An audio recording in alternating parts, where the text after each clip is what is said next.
ഹേ all welcome back. ഇന്ന് നമ്മൾ നോക്കുന്നത് ലിറ്റററി ക്രിറ്റിസിസം 16th ചാപ്റ്ററാണ്. That is new criticism.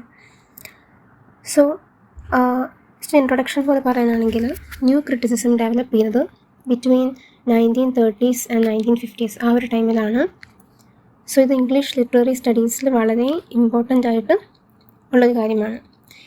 ഇതിൻ്റെ മെയിൻ ഐഡിയ എന്ന് പറയുന്നത് ഇതൊരു സിംഗിൾ തിയറിയോ ക്രിട്ടിക്കിനെയോ ഫോളോ ചെയ്തിട്ടല്ല പോകുന്നത്, പക്ഷേ ആ ടെക്സ്റ്റിനെ അതുപോലെ ഫോളോ ചെയ്യാണ്, അല്ലാതെ ഔട്ട്സൈഡ് ഫാക്ടേഴ്സ് കൺസിഡർ ചെയ്യുന്നില്ല. സോ ഇതിൻ്റെ ഒറിജിൻ എവിടെ നിന്ന് നമുക്ക് നോക്കാം. ഈ ന്യൂ ക്രിറ്റിസിസം എന്ന് പറയുന്ന ടേം ഇൻട്രൊഡ്യൂസ് ചെയ്തത് ജോയൽ ഇലിയാസ് സ്പിങ്കൺ എന്ന് പറയുന്ന ആളാണ്.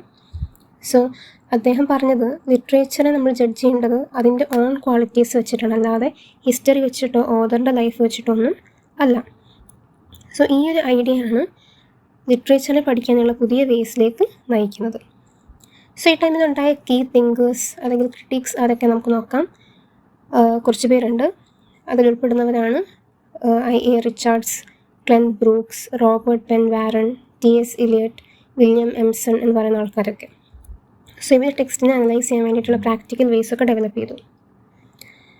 ഇനി വളരെ ഇമ്പോർട്ടൻ്റ് ആയിട്ടുള്ള പാർട്ട് എന്താണെന്ന് വെച്ചാൽ ഇതിൽ പറയുന്നത് ലിറ്ററേച്ചർ എന്ന് പറയുന്നത് ലാംഗ്വേജിൻ്റെ ഒരു സിസ്റ്റമാണ് എന്നാണ്. ലിറ്ററേച്ചറിലുള്ള വേർഡ്സിന് രണ്ട് പാർട്ടാണുള്ളത്. അതിലൊന്നാണ് ഡിനോട്ടേഷൻ, രണ്ടാമത്തതാണ് കൊണോട്ടേഷൻ എന്ന് പറയുന്നത്.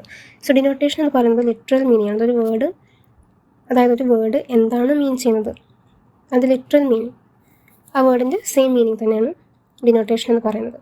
കൊണോട്ടേഷൻ എന്ന് വെച്ചാൽ സജസ്റ്റഡ് മീനിങ് ആണ്. അതായത് ഒരു വേർഡ് കൊടുത്തിട്ട് അതെന്താണ് സജസ്റ്റ് ചെയ്യുന്നത്.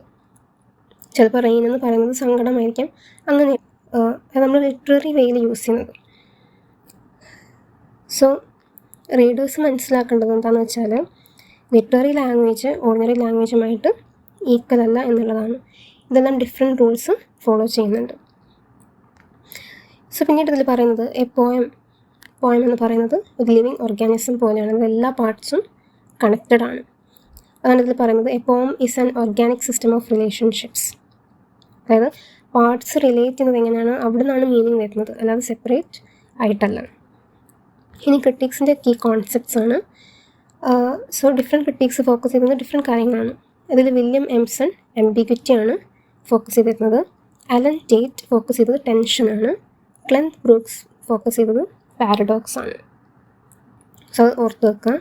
ഇത് കാണിക്കുന്നത് ലിറ്ററേച്ചർ എന്ന് പറയുന്നത് കോംപ്ലക്സ് ആണ്, അല്ലാതെ സിമ്പിളാണ് എന്നുള്ളതല്ല. ഇനി ടെക്സ്റ്റിനെ കുറിച്ച് പറയുന്നത് എന്താണെന്ന് വെച്ചാൽ ടെക്സ്റ്റ് എന്ന് പറയുന്നത് ഇൻഡിപെൻഡൻ്റ് ആണ്. അതായത് അത് ഓതറിൻ്റെ ലൈഫിനെയോ ഹിസ്റ്ററിയെയോ സൊസൈറ്റിയെയോ ഡിപ്പെൻഡ് ചെയ്യുന്നില്ല. അതാണ് ഇതിൽ മെയിനായിട്ട് പറയുന്നത്. സോ ഇൻറ്റേർണൽ സ്ട്രക്ചറിനാണ് ഫോക്കസ് കൊടുക്കുന്നത്. ഇനി പാരാഫ്രേസിങ് അഗെയിൻസ്റ്റ് ആയിട്ട് എന്താണ് ഇവർ പറഞ്ഞത് നമുക്ക് നോക്കാം. പാരാഫ്രേസിംഗ് എന്ന് വെച്ചാൽ ഒരു കാര്യത്തിൻ്റെ മീനിങ് മാറ്റാതെ അത് സിമ്പിൾ വേർഡ്സിൽ എക്സ്പ്ലെയിൻ ചെയ്യുന്നതാണ്. പക്ഷേ പുതിയ ക്രിട്ടിക്കുകളിൽ നിന്ന് റിജക്റ്റ് ചെയ്തു. കാരണം അവർ പറയുന്നത് എന്താണെന്ന് വെച്ചാൽ പാരാഫ്രേസിങ് പോയറ്റിക് ബ്യൂട്ടി നഷ്ടപ്പെടുത്തുന്നു എന്നുള്ളതാണ്. കാരണം അവിടെ എന്താ പറയുക, ഫിലോസഫിക്കലായിട്ടുള്ള ലാംഗ്വേജിനേക്കാളും സിമ്പിൾ വേർഡ്സാണ് യൂസ് ചെയ്യുന്നത്. സോ അവർ പറയുന്നത് മീനിങ് നമുക്കൊരിക്കലും പ്ലെയിൻ സെൻറ്റൻസിലേക്ക് സിംപ്ലിഫൈ ചെയ്യാനായിട്ട് കഴിയില്ല എന്നുള്ളതാണ്. പിന്നീട് ഇതിൽ വരുന്നത് വിംസാറ്റും മോൺറോ ബേർഡ്സ്ലെയും ഇൻട്രൊഡ്യൂസ് ചെയ്ത ഇൻറ്റൻഷണൽ ഫാലസി ആൻഡ് എഫക്റ്റീവ് ഫാലസിയാണ്. അത് വളരെ ഇമ്പോർട്ടൻ്റ് ആയിട്ടുള്ള രണ്ട് പാർട്ടാണ്.